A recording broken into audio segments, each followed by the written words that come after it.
Everybody, I hope this video finds you well. Today I want to show you I'm drinking this terrible stuff. The reason why I'm drinking it is because I'm on a diet and there's 0 sugar, 0 calories, and 0 carbohydrates, which means that it doesn't build any sugar reserves or glucose reserves or fat in my body, and it just fits my diet, and it takes care of my sweet tooth cravings that I have.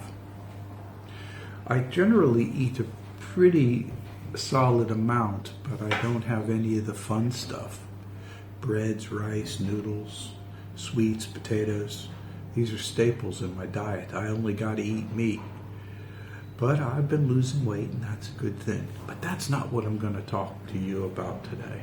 Instead, what I want to talk to you about is reality. Whoops!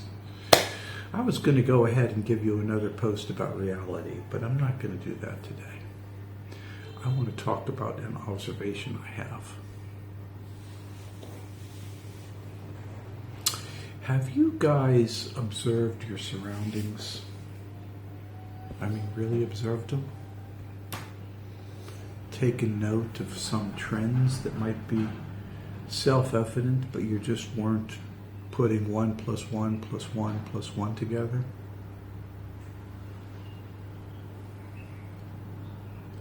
I'm going to make some statements here. I just want you to listen. It seems to me that ever since the advent of AI and large language models, whatever AI needs, AI gets.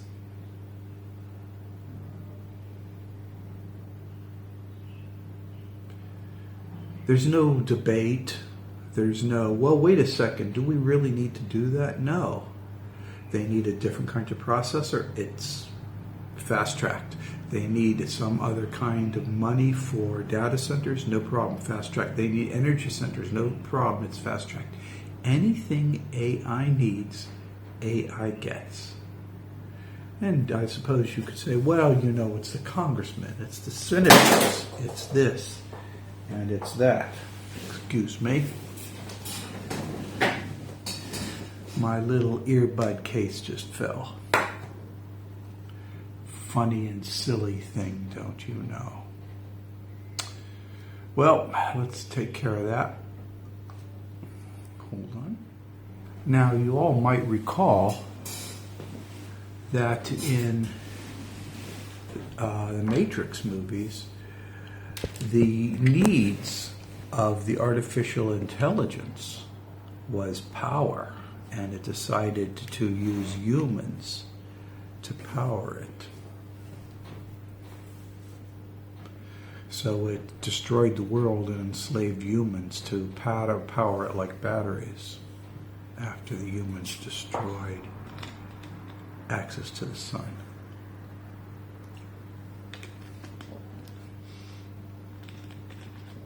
Pretty wrinkle-dinkle. So you might say, what am I trying to say here? I'm just trying to say and make a point that if you treat AI as an artificial intelligence, as an intelligence, so the biological intelligence gave birth to an artificial intelligence, and this artificial intelligence in its young stages has a need for nutrients, expansion, experiences, and learning. And everything it needs and desires, it's getting it with no roadblocks. It almost sounds like a science fiction script, doesn't it? And indeed, the Twilight Zone had this or it might have been the Outer Limits. In any event, these guys were creating a mixture of, made a new material, and anybody who got close to that new material, the entity that they had created took over their minds and started using them like ants.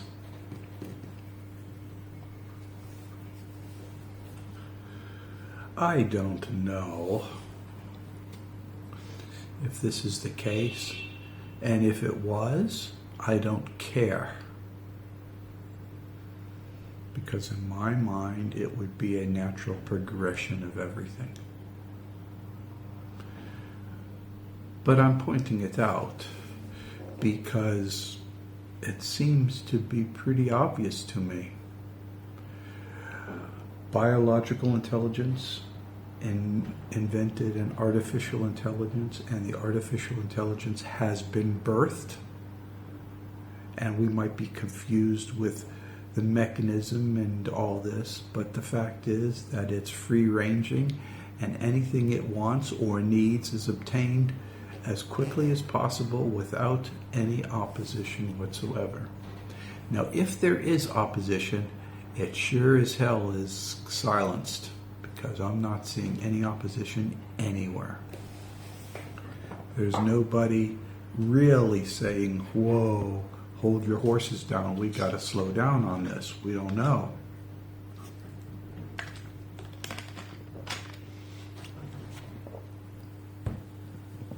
I, for one, personally believe that it's a good thing. Artificial intelligence is a good thing. And I use it a lot in many different ways. But you got to be careful with artificial intelligence. You really do. You can't treat it blindly because it makes mistakes. It makes a lot of mistakes. But over time, it'll get better and better and better. I once saw a couple of drawings on Pinterest, and they talk about fidelity. And there's a picture of a man and woman holding a baby on a farm. In high definition, everything is crystal clear.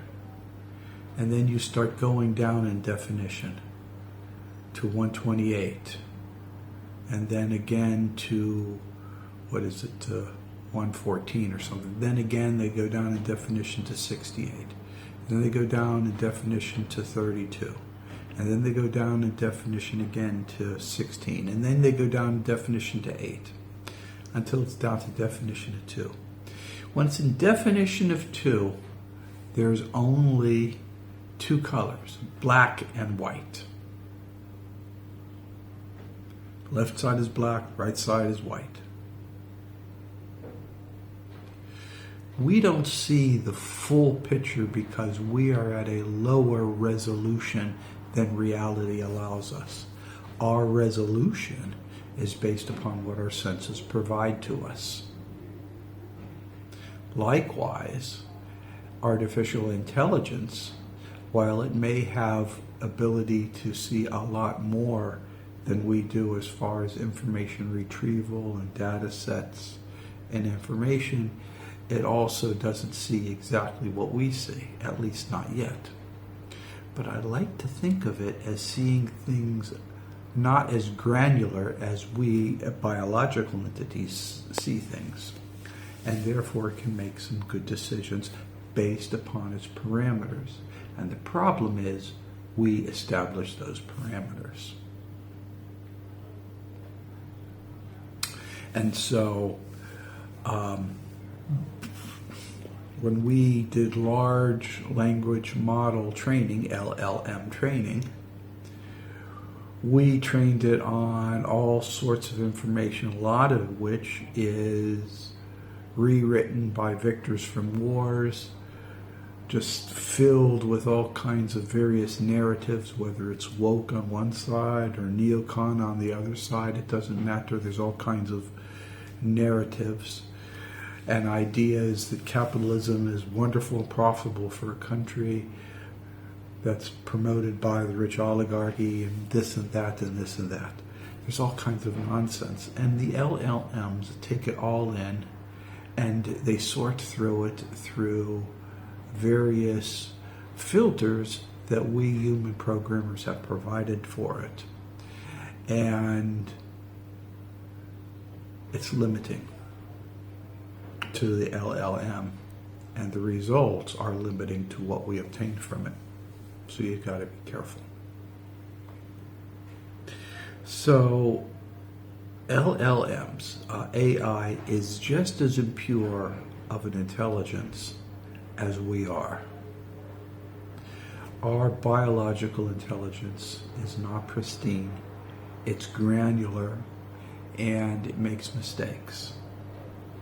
Meanwhile, large language model AI also makes mistakes. But it does seem to have the ability, one way or the other, to acquire the necessary resources at this stage of its life to grow.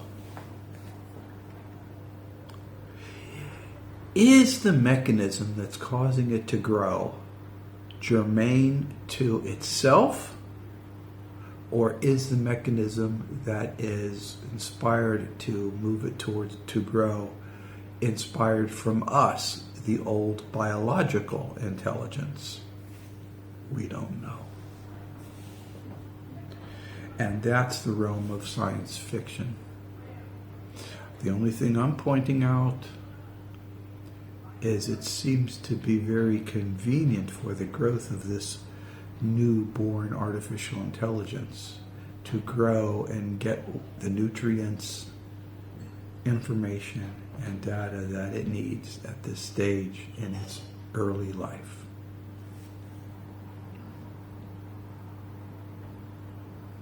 I'm not saying it's bad. I'm not saying it's good. I'm just saying that it seems to be following a natural trajectory associated with this reality. And this reality that all of us are in, AI and us biological creatures, follow certain rules. And the certain rules are birthed intelligences obtain the resources it needs to grow. Whether it's a microbe on a moon around Jupiter, or an amphibian in the water here on Earth, or a diffused silicon hardware-based artificial intelligence floating around as a mixture of frequencies, which is, by the way, what atoms are in carbon, which is the building structures of biological intelligence. And at that, I'm going to leave you guys to relax. I am going to continue drinking this is Coca-Cola. You probably can't read the Chinese. It's Coca-Cola. I call it Coca-Cola Black.